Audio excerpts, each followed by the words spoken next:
Welcome back to Radha Rani official. सभी को राधे राधे, जय माता की, हर हर महादेव। पुरुषोत्तम मास का दूसरा अध्याय। पुरुषोत्तम मास नारद मुनि का भगवान नारायण से प्रश्न करना।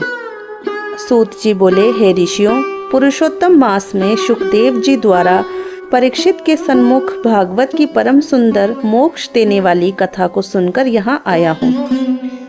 मैं आप लोग का दर्शन करके भी बहुत प्रसन्न हूँ। ऋषि बोले, सूत जी, अन्याय बातों को छोड़ हमें वेद व्यास जी के मुख से सुनी कथा सुनाइए। आत्मा को प्रसन्न करने वाले वचन अमृत से भी उत्तम अमृत रूप उस कथा का, आत्मा को प्रसन्न करने वाले वचन और अमृत कथा का श्रवण कराइए। सूत जी बोले, ऋषियों, मेरा अभोभाग है। मुझे जो ज्ञान है उसके अनुसार वह सब मैं आपको सुनाता हूँ। एक समय नारद जी भगवान नारायण की निवास स्थान पर पहुँचे।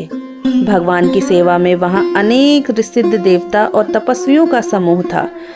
विष भगवान के चरणों से द्रवीभूत अलकनंदा बहकर महामुनि नारद जी लोक चिंतन करते हुए वहाँ पहुँचे। तब पर ब्रह्म में मन लगाने वाले भक्त वत्सल्य नारद जी को नारायण ने नमस्कार किया। नारद जी ने भगवान को साष्टांग प्रणाम किया।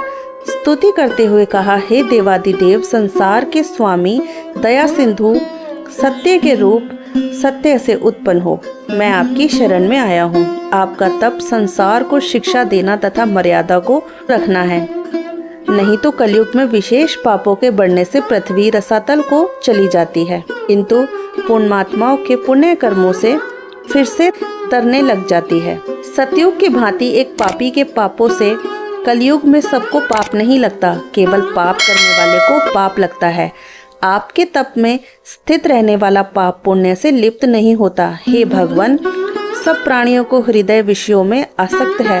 स्त्री पुत्रादि के मोह में फंसे हुए गृहस्थी लोगों का हित करने वाले लाभदायक कुछ विचार मुझे बताएं, क्योंकि मैं आपके मुखारविद से कुछ सुनने की इच्छा से ब्रह्मलोक से आया हूँ। फिर वेद भी बताते हैं कि भगवान विष्णु उपकार के प्रेमी हैं। संसार के उपकार के लिए उस सार रूप कथा को कहिए, जिसके सुनने से ही जीव निर्भय पद पाता है। नारद जी के वचन सुनकर ऋषिपति भगवान मुस्कुराते हुए संसार को पवित्र करने वाली कथा को शुरू करते हैं। आज तुम ब्रज गोपियों के मुख कमल की भ्रमर तुल्य रसिक शिरोमणि श्री कृष्ण चंदन वृंदावन बिहारी की पुण्यमयी कथा को सुनो। हे वत्स, विधाता संसार को पल भर में नष्ट कर सकता है, उसके कर्मों का वर्णन कोई नहीं कर सकता। इस संसार में सार रूप भगवान के अगमय चरित्र को तुम भी जानते हो, फिर भी मैं तुम्हारे सामने पुरुषोत्तम भगवान के दरिद्र वेद व्याधि दुख हरने वाले, उत्तम कीर्ति, पुत्र तथा मोक्ष देने वाले सरल अद्भुत महात्म्य का वर्णन करता हूँ। नारद जी बोले, भगवान, ये पुरुषोत्तम कौन से देवता हैं? इस महात्म्य के कौन से ऋषि हैं? मुझे विस्तार से बताइए। सूत जी बोले, नारायण नारद जी के इन वचनों को सुन 2 घड़ी के लिए एकाग्र हो गए। फिर पुरुषोत्तम देवता का परिचय देते हुए बोले, पुरुषोत्तम नाम एक मास का है, जिसके स्वामी कृपा सिंधु पुरुषोत्तम भगवान हैं। इसलिए इसको हम ऋषि पुरुषोत्तम मास कहते हैं। इसका व्रत करने से पुरुषोत्तम भगवान प्रसन्न होते हैं। नारद जी बोले, मैंने स्वामियों सहित चैत्रादि मास तो सुने हैं, किंतु हे नाथ, पुरुषोत्तम मास कभी नहीं सुना। पुरुषोत्तम कौन सा मास है जिसके स्वामी दया सिंधु हैं? यह पुरुषोत्तम कहाँ से आया, ये मुझे कृपा करके बताएं। उस मास का क्या स्वरूप है, क्या विधान है, व्रत में क्या करना चाहिए, कैसे स्नान करना चाहिए, क्या दान करना चाहिए? हे स्वामी, ये सब मुझे बताइए। उससे जप, पूजा, उपवास आदि का क्या साधन है? उसके करने से कौन से देवता प्रसन्न होकर क्या फल देते हैं? कितने ही मनुष्य पृथ्वी पर दूसरों के भाग्य के भरोसे रहकर दरिद्री, दुखी, रोगी और पुत्र की इच्छा करने वाले हैं।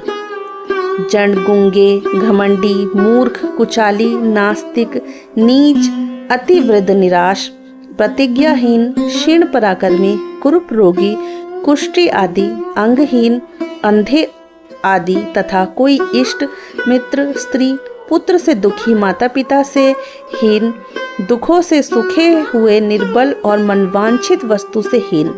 हे भगवान, कुछ उपाय करके, सुनकर, पढ़कर और आचरण करने से इन कष्टों से छूट जाएं, ऐसा कोई उपाय बताएं। विद्यमान बांझपन से लेकर रक्तपित्त, अपस्मार, राज्यक्षमा आदि रोग से ग्रसित दोष समूह देखकर मैं बड़ा दुखी हूँ। मेरी प्रसन्नता के लिए हे सर्वज्ञ, सब तत्वों के ज्ञाता, कोई आनंद देने वाला व्रत भली भांति समझाकर कहिए।